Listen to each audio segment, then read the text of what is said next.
Hello and welcome back to From the Stands Rochdale FC, your weekly roundup of everything Rochdale. In today's video we'll be delving deeper into the victory against Altrincham, as well as a little glimpse into what we have to come on Wednesday night against Gateshead. As a little disclaimer, we'll also be releasing a video at 6 PM on Friday in a little review of the Gateshead game, as well as looking forward to this weekend's fixture against Brackley Town. Let's play the intro and we'll get into the tactics board.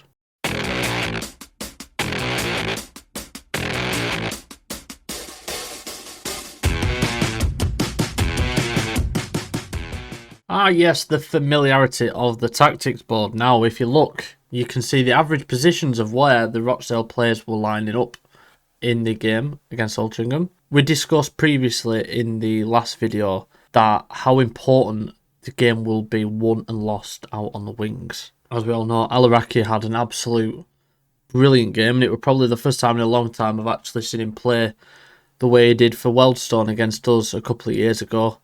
You know, where he was willing to beat a man and, have a couple of shots. Like, I feel his confidence over the last couple of months has really dwindled, especially the Spennymoor game, where obviously he missed a penalty, and since then he's looked half the player he was. But it's been nice to see him finally taking players on again, having a crack when needs be, and I mean, come on, we all know defensively he's not great, but he's not left back, is he really?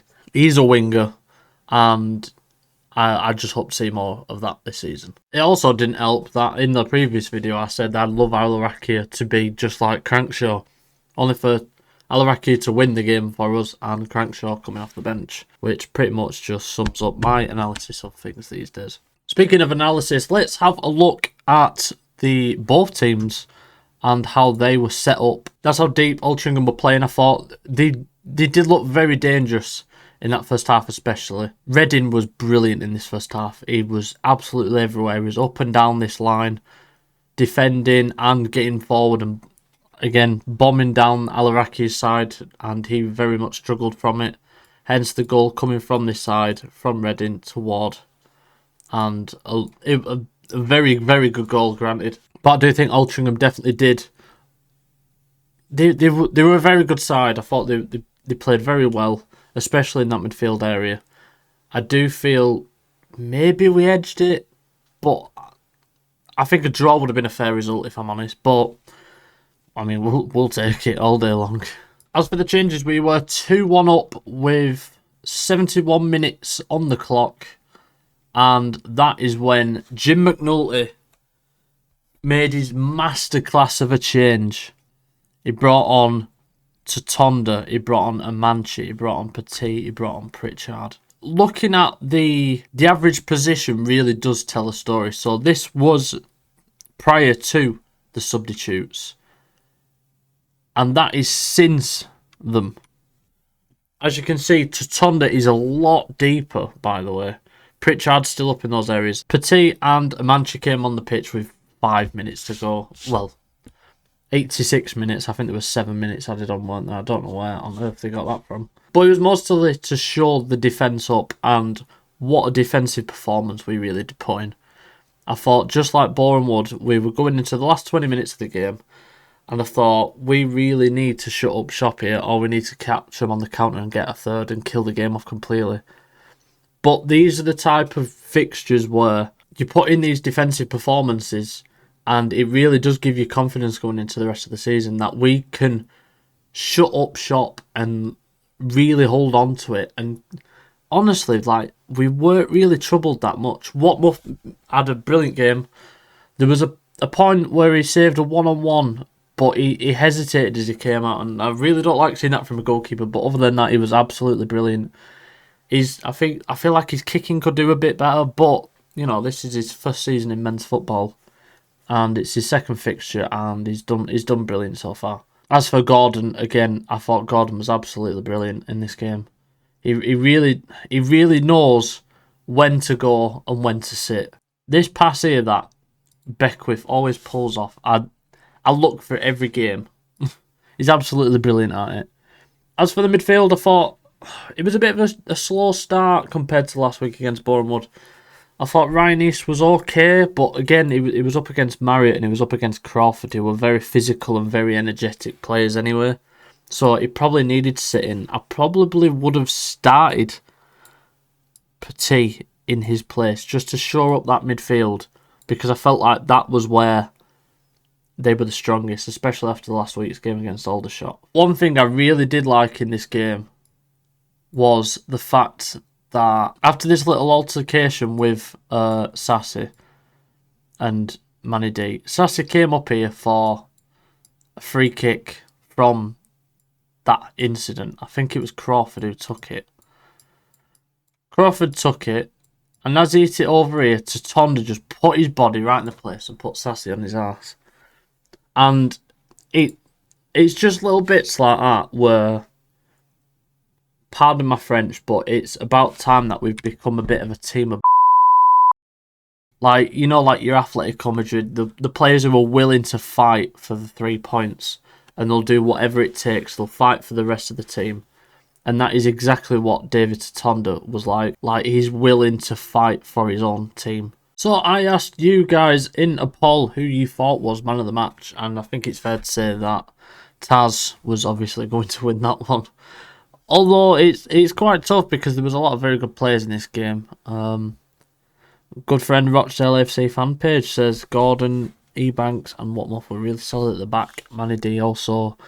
It's like he's got a force field around him. Even like you said, even though he hasn't scored, he really has, like, he's put himself about and took defenders out of the game, really. I think it has to be Taz due to the 2 goals. Cannot agree more.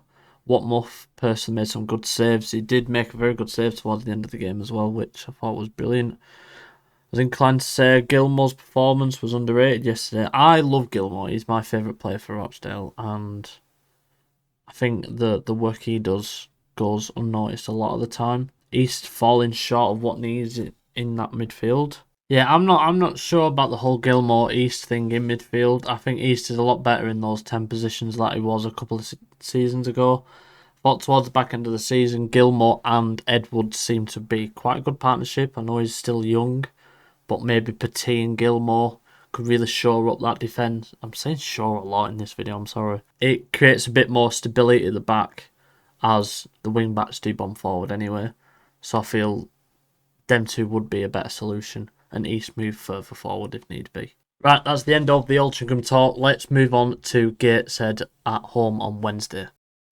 In terms of signings and departures, I think Luke Hannon is probably the only one of real significance that has departed the club. He scored 15 league goals and got 10 assists, and he's joined League 2 side Oldham. In terms of arrival, Callum Johnson has arrived from Bradford in League 1. David Ferguson has joined from Hartlepool. Dom Telford, those Dale fans know a lot about Dom Telford, and Harry Chapman, who was previously at Barnet. This is how Gateshead lined up for their win against Eastleigh. They beat him 2-0.